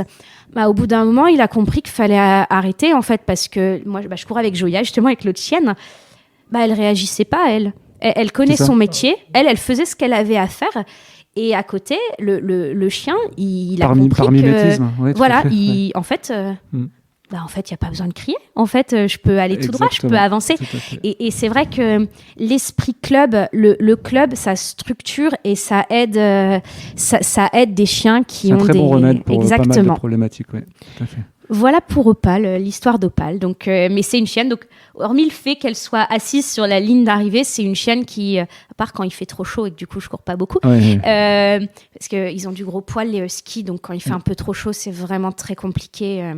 Même parce que l'année dernière, il y a eu des courses à 20 degrés qui ont été adaptées, mais en fait, c'était déjà trop chaud pour elle qui a beaucoup de poils. Et c'est une battante, en fait. C'est quand elle voit quelqu'un devant, elle y va. Elle ne s'arrête jamais. Et là, tu as parlé d'un sujet qui paraît anodin, mais qui ne l'est pas, le réchauffement climatique.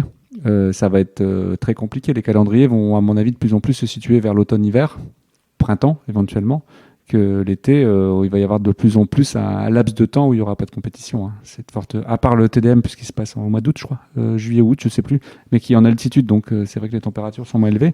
Mais là, ça va commencer à être compliqué de trouver une date où il ne fait pas trop chaud. Déjà, à la Coupe du Monde à Plédran, ils avaient diminué le parcours suite à la température, donc ça devient compliqué. Hein. Ça va être quelque chose à gérer, à prendre en compte. On va faire des courses de nuit. C'est une bonne idée, à la frontale. En nocturne, ouais. Mais c'est pour ça aussi qu'on aimerait viser l'automne-hiver pour faire une course. Enfin, moi, clairement, la course, il faisait 20 degrés. C'était pas un plaisir, en fait. Ni pour moi, ni pour ma chienne. Pour Opale, on subissait toutes les deux. Bien sûr. Et c'était pas un plaisir. Clairement pas, cette course. Voilà, c'est aussi ça, un message qui est important. C'est comme nous, individuellement, il y a des hauts, il y a des bas. Là, c'est pareil, sauf qu'on est deux. Et quand il y a un jour où les deux, il y en a aucun qui tire l'autre vers les deux, ça donne rien. Et ce jour-là, moi, c'était une contre-performance. Et c'est important, voilà, c'est pas la faute de mon chien. L'observation du chien, c'est important dans ces cas-là. C'est ça. Pour éviter le coup de chaud qui peuvent être mortels. Exact. On va pas se mentir. Et exactement. Tout ce qu'elle voulait, c'était sauter dans le fossé où il y avait de l'eau. Donc, donc c'est important de dire qu'il faut vraiment faire attention que c'est un duo. Oui. Et que c'est pas parce que nous on se sent bien parce qu'il fait 20 degrés que le chien doit se sentir bien ou se sent bien. C'est ça. Quand on connaît bien son chien, je pense qu'il y a pas mal d'événements précurseurs où on va se dire il n'est pas bien aujourd'hui. Oui. Et Anthony le disait bien dans son épisode que je vous invite à écouter. C'est vraiment l'observation du chien, c'est capital. Et exactement. Donc ce n'est pas un sport individuel, je confirme. Ça me fait penser aussi à ton épisode avec Lévi Zohar, qui explique que le chien, il parlait justement de cette histoire de chien en appartement, il faut le promener, etc. Oui. Alors, dans les détails, je ne sais plus bien, mais qui disait quand je promène mon chien, je suis connecté à lui, c'est-à-dire que je ne suis pas en train de faire autre chose sur mon téléphone ou en train de faire je ne sais quoi, de passer un coup de fil ou autre. C'est non, je suis avec lui, je suis présent. Il vaut mieux, moi je dis toujours aux gens qui me demandent, il vaut mieux faire une balade d'une demi-heure qui est interactive, où on partage des moments riches avec son chien, une demi-heure, que faire 1 heure avec son téléphone dans la main, et le chien il prend ses odeurs, mais à un moment le chien il s'emmerde en fait. Et de toute façon, on ne répond pas à ses besoins vitaux. Il faut lui montrer qu'on est là, qu'on le stimule, on lui dit oui, non, tu peux aller là, à droite, à gauche. Et le faire travailler aussi mentalement, c'est capital. Ouais. Alors, notre petite louloute. Et la petite Joya, ouais. Donc, quand on a emménagé ensemble, en fait, les parents de Claire ont adopté des chiens via une association. En fait, c'est une association, on va la nommer parce qu'elle fait vraiment un travail fantastique, cette association. La mettre dans le truc, c'est Un cœur pour eux. D'accord. Et en fait, cette association, ils sauvent en fait des chiens qui sont dans des refuges dans les pays de l'Est. D'accord. Principalement dans les pays de l'Est. Et je dis qu'ils font un travail fantastique parce que on parlait tout à l'heure du husky qui est fait pour être dans un appartement ou pas. Malheureusement, on a eu une histoire aussi où, à travers le club, on a été contacté par une personne justement qui avait recueilli un husky qui avait été laissé dans la rue comme ça parce que justement certainement qu'il faisait trop de dégâts dans l'appartement. Et en fait, elle nous a contactés. Sur le coup, on se dit, c'est quoi ce truc ? Pourquoi nous, on reçoit ce genre de message ? Et en fait, c'est à travers le club qu'on a été contactés. Donc, c'est les coordonnées de Claire qui sont dessus. Et en fait, un petit husky, 6 mois, qui avait déjà acheté en élevage, qui avait été abandonné parce que trop d'énergie. Et donc la dame, elle nous contacte, elle nous dit voilà, qu'est-ce qu'on peut faire ? Et au final, nous au début, on n'était absolument pas prêts à prendre un 3e chien parce que c'est quand même une organisation en plus à avoir. Vous allez m'annoncer une arrivée ? Non, justement, c'est pour souligner le travail de l'asso parce qu'en fait, du coup, nous, le seul truc vers lequel on s'est tourné pour pouvoir essayer d'aider cette personne et ce chien, c'est de contacter cet asso. D'accord. Et en fait, ils nous ont vraiment trouvé une solution en 2 semaines chrono, quelque chose comme ça. Alors nous, on l'a pris en fait à la maison pendant une journée pour pouvoir un peu les aider, parce qu'au final, c'est ça aussi. Et les filles l'ont... Ouais, c'était un bébé, donc elles sont cool. Ouais. Franchement, elles ont été gentilles avec lui. Et puis on a des vidéos rigolotes où ils jouent à 3 dans le jardin. Enfin bref, c'était marrant. C'est même le bonheur pour le chiot d'ailleurs. Ouais, et puis voilà, donc un cœur pour eux. Enfin vraiment une asso géniale. Et puis, du coup, ils ont, en fait, dans les pays de l'Est, ils pensent que des huskies, c'est des chiens de garde. Alors, du coup, c'est compliqué. Ouais, c'est compliqué. Et du coup, il y a plein de chiens comme ça qui, justement, font pas leur taf de chiens de garde, qui sont abandonnés, en fait. Et on regardait le site internet de l'asso avec tous les nordiques, parce que du coup, ils sont regroupés par catégorie. Donc là, c'était les nordiques qui étaient à l'adoption. Et puis je sais pas pourquoi, moi en regardant les photos, je flash sur Joya, mais complètement quoi. Enfin, un coup de foudre sur cette chienne parce elle est vraiment trop belle. Par contre, dans la description, c'est une chienne qui est hyper fugueuse, mais apparemment, c'est l'impression que ça donnait en voyant son annonce. Qui peut être une des caractéristiques du husky d'ailleurs. Connaissant les huskies, c'est pas forcément surprenant d'avoir des huskies fugueurs. Et bon, nous, faut se mettre aussi un peu dans le contexte. À l'époque, donc on était à Quesnoy, dans une maison à Quesnoy avec un jardin qui qui doit faire 50 mètres carrés, donc pas idéal non plus pour un chien, avec un dans le nord, il y a beaucoup les maisons avec les garages au fond du jardin. Oui, exact. Et qui sont assez facilement accessibles pour sauter dessus. Pour un chien, c'est facile. Oui. Joya, en plus, ça aurait été vraiment très facile. Ouais, c'est une gazelle. Et donc, on s'est dit, bon, est-ce que c'est une bonne idée de la prendre ? On a beaucoup réfléchi. Et puis, en fait, un jour, Claire, elle me fait la surprise. Elle me dit, j'ai réservé Joya. Donc voilà, ce sera tu fais un dossier d'adoption. Ouais, voilà, c'est ça. Et donc ça y est, c'était parti. En fait, on allait adopter Joya. Alors Joya, du coup, je dis toujours que c'est le plus beau cadeau que Claire m'a fait parce que moi, comme je disais, j'ai toujours rêvé d'avoir un chien. De par le fait d'en avoir toujours eu dans la famille étant petit, etc. Et là, avec le télétravail qui se généralise, etc., c'était vraiment le bon moment en fait pour faire cette adoption. Et Joya, du coup, ça y est, c'était parti. Donc je sais plus combien de temps on a attendu avant qu'elle puisse arriver parce qu'il y a tout en fait, elle vient de Bulgarie, Joya. Donc toute l'organisation du transport, parce qu'en fait, elle a fait, je crois que dans la journée où elle est arrivée, elle a dû faire 30 heures de route, quoi, quelque chose comme ça, dans une cage, dans un fourgon. Donc un truc quand même. Faut bien qu'elle arrive, quoi. Ouais, voilà, hyper compliqué. Je pense assez traumatisant pour elle parce que dans son histoire, elle était dans une famille là-bas en Bulgarie. On le sait, elle a été battue là-bas parce que elle a des gestes qui ne peuvent pas trahir. Et elle avait quel âge ? Elle avait 2 ans. 2 ans. Et ça faisait 18 mois qu'elle était à l'adoption exactement. Et ce qui est important de dire, je pense, pour ceux qui écoutent sur la partie adoption, c'est que l'association a eu énormément de demandes pour elle. Elle a eu énormément de demandes pour elle parce que les photos sont magnifiques. Vraiment, elle avait eu des très très belles photos sur les réseaux. Et en fait, ils se sont retrouvés avec beaucoup de personnes qui ne connaissent pas les huskies. Alors, c'est pas grave en soi de pas connaître les huskies, mais prendre un husky qui est d'autant plus fugueur et qui escalade partout parce qu'ils étaient transparents avec ça, en se disant on va lui apprendre à pas le faire. Non, ça marche pas. Et puis l'éducation, ça s'improvise pas, quoi. T'as beau regarder toutes les vidéos du monde.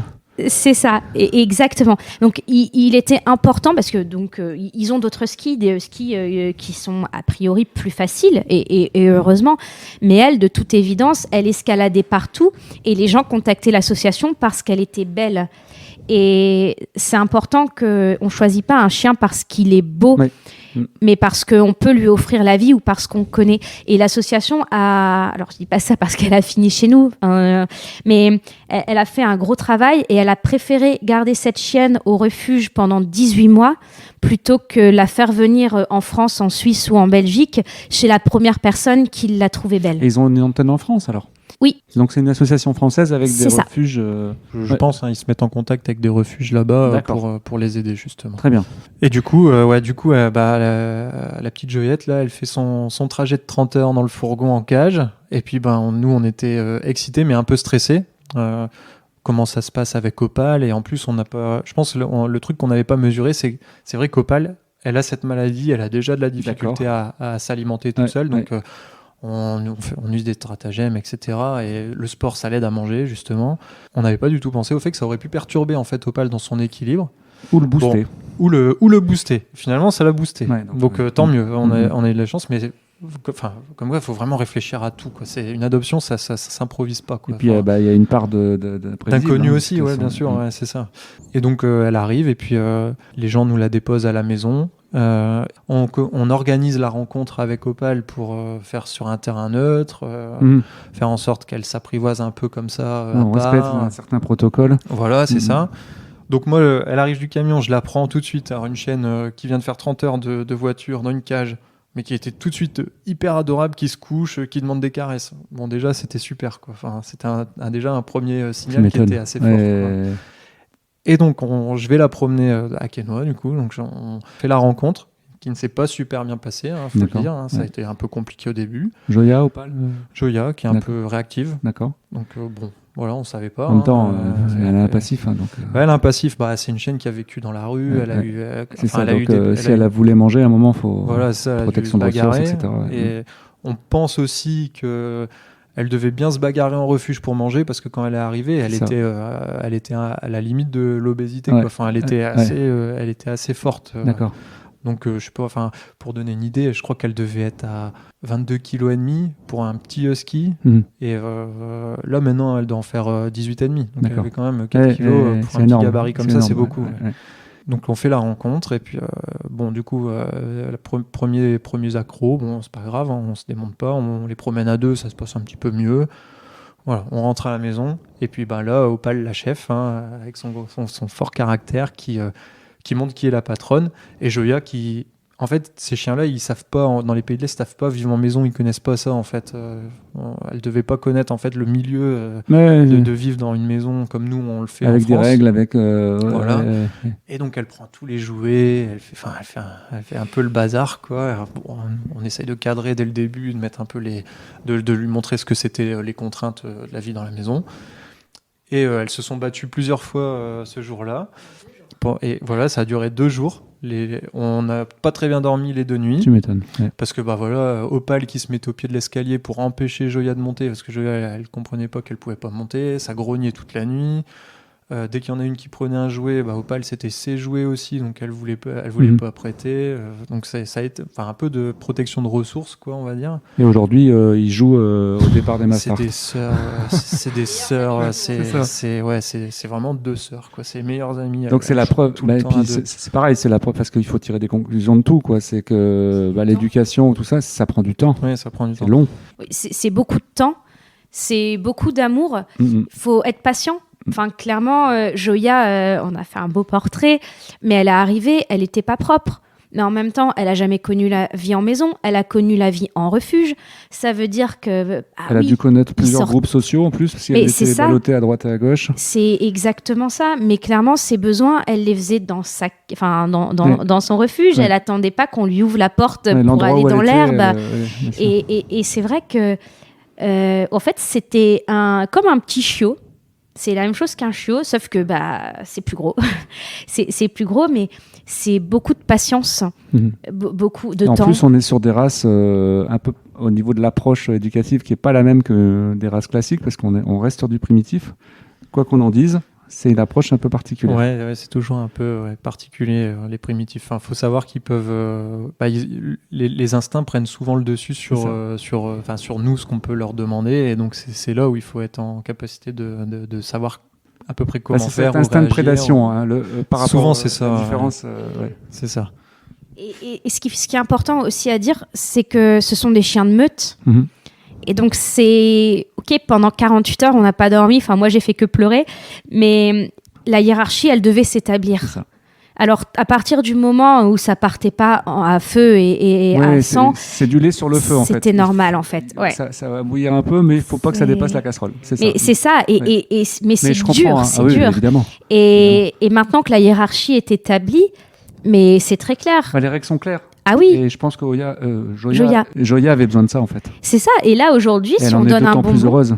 Mais bien sûr, elle sait très bien que c'est toujours la deuxième à recevoir le bonbon. C'est toujours la deuxième à recevoir la gamelle. On pose la gamelle d'Opal par terre. Joya, elle va pas aller dedans. Elle va attendre qu'on pose sa gamelle à elle. Parce que les huskies, faut le dire, ce sont des chiens très intelligents. C'est d'ailleurs pour ça qu'ils ne font jamais quelque chose qui n'est pas dans leur intérêt. C'est parce qu'ils ont l'intelligence de se rendre compte qu'on leur demande quelque chose pour rien. Intelligent et opportuniste. Exactement. Donc, faut gérer. Ouais. Est-ce qu'on pourrait faire un appel à une association où on arriverait à trouver des chiens qu'on pourrait faire sortir le week-end pour aller courir avec eux, essayer, je sais pas si tu vois, ce serait génial. À travers l'association Canicross, machin, et puis peut-être qu'on arriverait à faire connaître des binômes et peut-être qu'il y aurait des adoptions grâce à ça. Est-ce qu'on pourrait faire un appel à tous ceux qui écoutent Dog ADN et qui pourraient passer le message aux associations qu'on aimerait bien travailler avec une association? Ah, ce serait génial. D'ailleurs, on avait vu ça sur une course. C'est le Canicross d'Arc-la-Bataille. D'accord. Et juste la petite parenthèse, moi, c'est ma course préférée de toutes les courses. Alors, si elle a lieu tous les ans depuis plusieurs années. Je vais y regarder parce que j'en ai entendu parler, mais je ne sais pas. Vraiment, c'est une course très, très chouette. Alors, donc, tu dis que c'est dans quel secteur? C'est à côté de Dieppe, à Arc-la-Bataille. Normandie, ouais. C'est l'une des plus anciennes courses, je crois, de Canicross, il me semble. Mais cette course-là, je crois qu'ils ont fait ça, c'est-à-dire qu'ils ont fait appel à soit un refuge ou une association qui s'occupe de chiens comme ça. Et en fait, les chiens, je pense qu'ils doivent un peu connaître leur profil et savoir qu'ils sont un peu sportifs. Bien sûr. Ils étaient là, en fait, dispo à l'adoption. Et puis, en fait, les gens qui voulaient pouvaient courir avec eux, en fait. J'ai trouvé ça génial comme idée. Et je me suis dit, ça, c'est un truc vraiment... J'adhère. Ah ouais, non, mais... Faire une course comme ça où il y a ce principe-là, moi j'ai adoré quoi. Il y aura ça dans votre canicross que vous allez organiser à l'automne de l'année prochaine. Ouais. J'ai tout retenu. Hein. Idéalement oui. On en a déjà parlé. C'est un des projets d'idées qu'on a pour animer la course, de faire ce genre de choses. Parce que encore une fois, petit aparté, quand on crée un club. D'accord, c'est un club de sport, donc il y a un peu d'ambition sportive, il y a envie de créer une culture autour du club, etc. Mais quand on a créé le club et l'association, on veut aussi avoir un impact sociétal au niveau de la région. Comme quoi, le travail des associations est capital. Ouais, c'est ça. Donc d'où l'histoire autour de Joya qu'on a adopté via une association et envie un peu aussi de mais tout est lié indirectement. En fait. Oui, voilà, c'est ça. C'est ça. Au final... Moi, je dis que tout est écrit. Après, il faut savoir lire, quoi. Ouais, t'as tout à fait raison. Du coup, pour terminer la petite histoire de Joya, donc chienne pseudo-fugueuse, je dis pseudo parce qu'en fait, c'est marrant, dès le début, quand elle est arrivée, on l'a mise dans le jardin. Elle a cherché à escalader quand même une palissade. Dans un premier temps, ouais. Bon, on s'est dit, ok, elle est fugueuse, c'est sûr. Alors, on avait déjà quand même préparé un peu le coup en protégeant certains endroits, etc. Et on s'est dit, oulala, elle va pas nous faciliter la tâche quand même, celle-là. Et à tel point qu'on l'a lâchée jamais vraiment seule dans le jardin sans surveillance ou autre.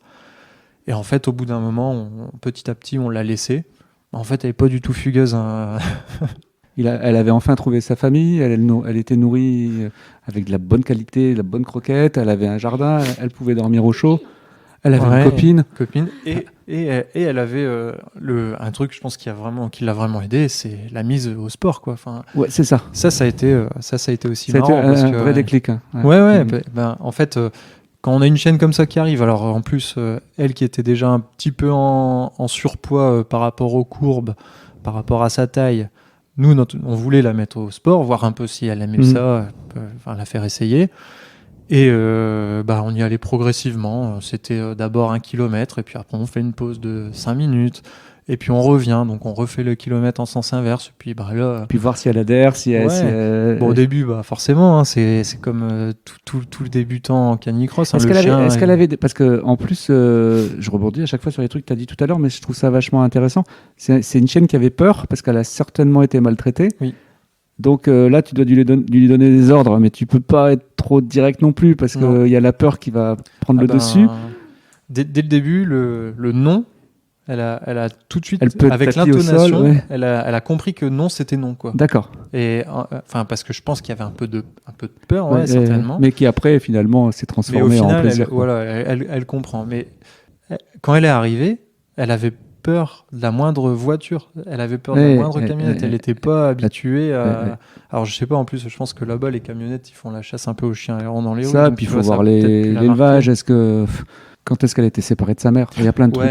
Il y a quand même pas mal de facteurs, et puis le truc qui était assez surprenant aussi au début, c'est que quand elle a rencontré nos parents, en fait elle était incapable de s'approcher à moins de 3 mètres du père de Claire ou du mien. Donc la représentation masculine, la voix peut-être ou... la corpulence, Et s'il savait nous raconter, il pourrait écrire des sacrés bouquins. Ouais, on aimerait bien savoir. Et donc une chaîne qui avait un petit peu quelques petites peurs qu'on met au canicross, donc beaucoup dans des lieux assez calmes. Qui court n'importe comment à droite à gauche, qui tire d'un coup, qui revient en arrière, qui fait sa vie, quoi. Ouais, un peu compliqué au début. Et avec tout ce processus de commencer à lui faire comprendre la droite, la gauche, devant pour tracter, la prendre souvent aussi avec Opal, parce que dans le mimétisme, tu l'as dit terrible. Aussi, ça marche super bien. En accouple ou... Alors au début, je crois qu'on courait à 2.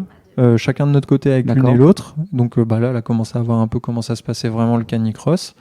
Et puis après en double laisse. Donc moi je cours avec une double ligne de trait. Et alors ça envoie. Ouais, franchement c'est génial. Je pense que je peux comprendre ce que ressentent certains avec des chiens faits pour la course. ESD, ce genre de choses. Ouais, voilà. Avec les deux, je pense que ça doit être à peu près équivalent.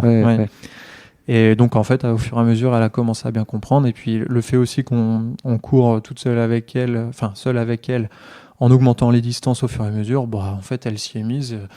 J'ai déjà réussi à faire des trucs où courir 14 km, 15 km avec elle, où elle arrive à peu près à rester bien, ce genre de choses.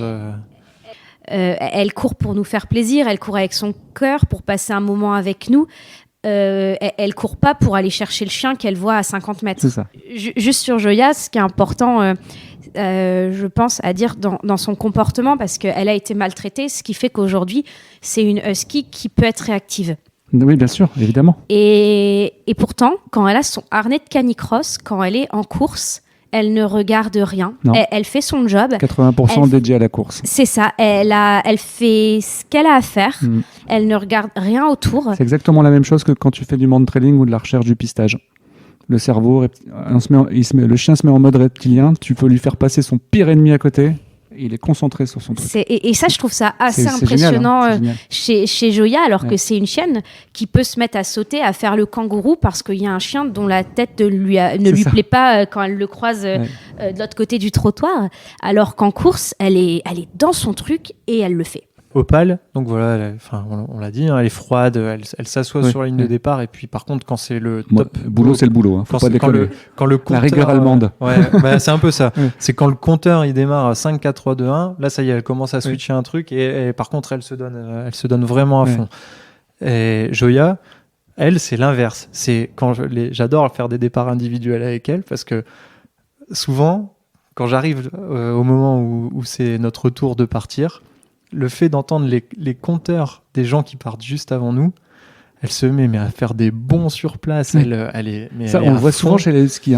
On le voit beaucoup dans les courses de traîneau. Sur place. Ah oui, il faut voir ça. Mais je sais pas comment elle fait, parce que c'est vraiment...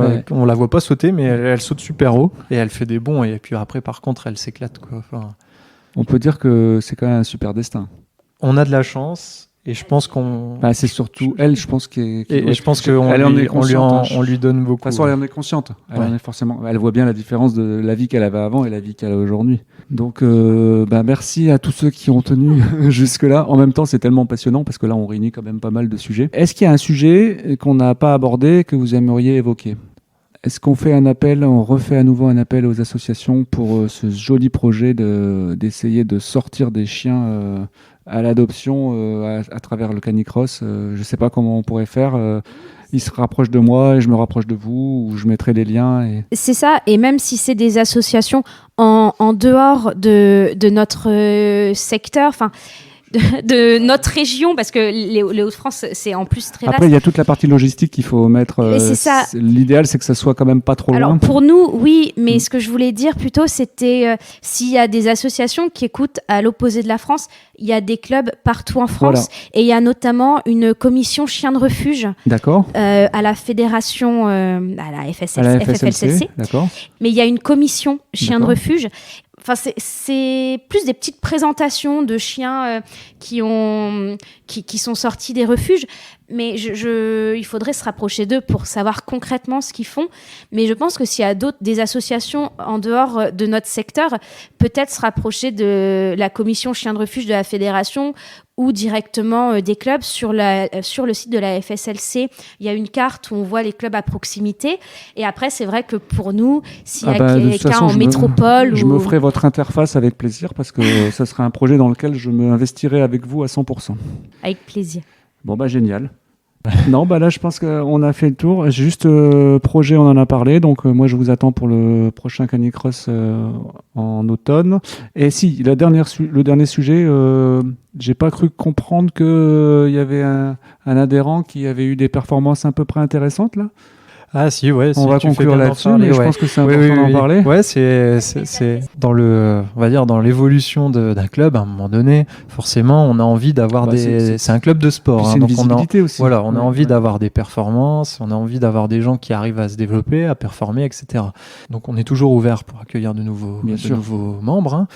Et on est contacté au mois de août, quelque chose comme ça, je sais plus bien, par un jeune, un étudiant, donc qui s'appelle Paul, hein, qui vient faire ses études dans la région, donc à Lille.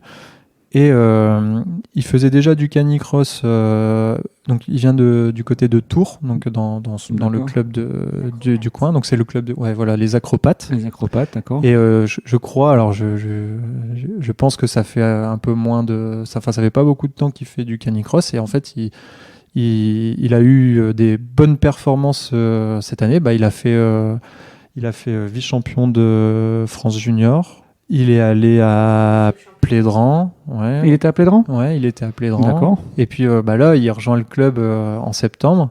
Et c'est bien parce qu'on est super content, parce qu'en plus, il est super et il veut continuer de performer en junior. Il a voulu nous rejoindre parce qu'il voulait retrouver une ambiance d'un club familial comme il connaissait par chez lui.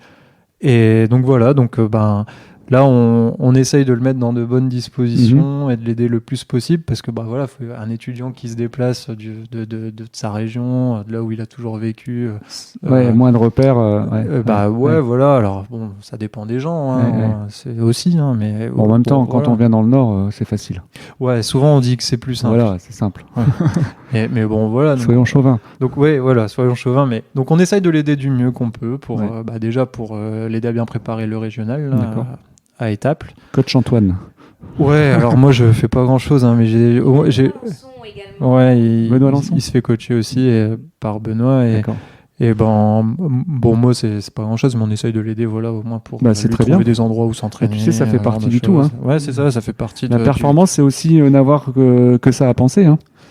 Ouais, c'est ça. Et puis du coup, on attend sans lui mettre la pression, on attend de voir un peu ce que ça va donner. Et puis nous, on est content parce que ça va nous donner ça met tout un groupe autour d'un objectif commun. Je trouve ça c'est sympa. Ouais, c'est ça. C'est le côté fun de la compétition. Ouais, tout à fait. Et il va porter un maillot jaune ? On espère. Normalement, oui, au moins au régional. Non, alors il faut qu'il se qualifie déjà. Nous, c'est vrai que aujourd'hui, c'est notre meilleur athlète au sein du club. On espère qu'il réussira à se qualifier au championnat de France avec un maillot jaune.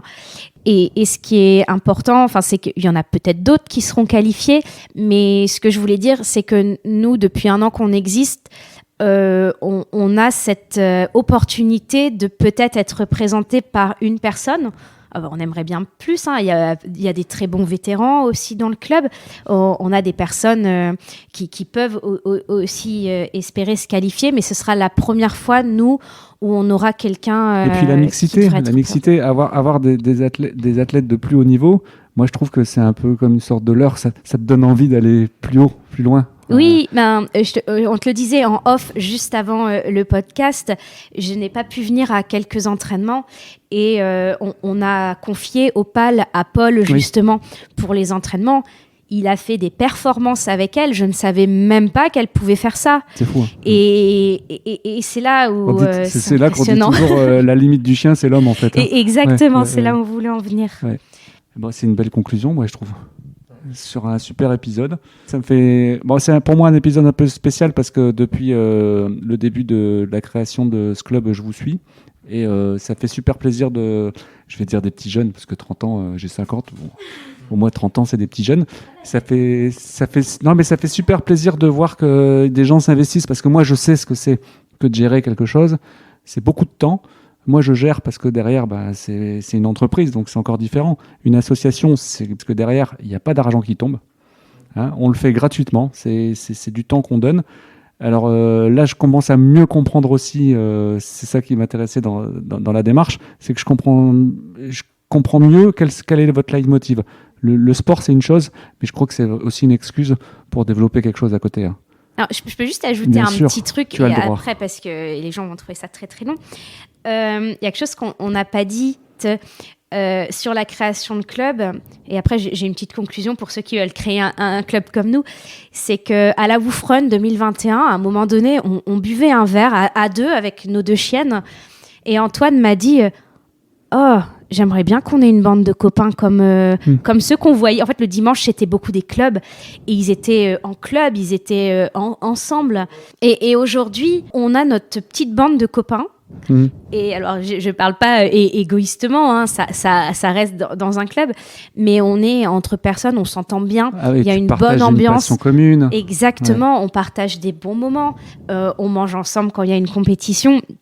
Et il y a vraiment ce côté, cette envie de fédérer autour de quelque chose qu'on aime. Un projet commun, ouais. Et juste si je peux dire un mot, et après je pose le micro, promis, c'est ce qui est compliqué au début, parce qu'on a parlé du fait que... Enfin là, tel qu'on a parlé, ça a l'air très facile, même si on a bien dit que ça prenait du temps. Il faut savoir qu'au début, on a fait plusieurs entraînements où on était 3. Évidemment. Et il ne faut pas baisser les bras. Et tu te dis, waouh. Et je dis, mais alors, où est-ce qu'on va ? C'est comme la gestion d'une entreprise. Ouais. Le premier jour, tu te dis, j'espère que ça va marcher. Ouais. Et t'es pas sûr. Et puis, il y a ce coup de boost. Exactement. Mais tout est réuni. Hein, là, de toute façon, tout est réuni. On est dans une mégapole. Lille est une mégapole, hein, puisque avec Lille, Roubaix, Tourcoing, etc., on est dans une mégapole. Le chien, il y en a énormément hein, sur la région lilloise, je crois partout en France maintenant. On a 2 super jeunes là. Super dynamiques, qui ont envie de créer un truc sympa, c'est obligé que ça marche. Moi, j'ai l'habitude de voir les projets, je sais ce qui marche et ce qui marche pas. C'est évident que ça va marcher. C'est gentil, merci.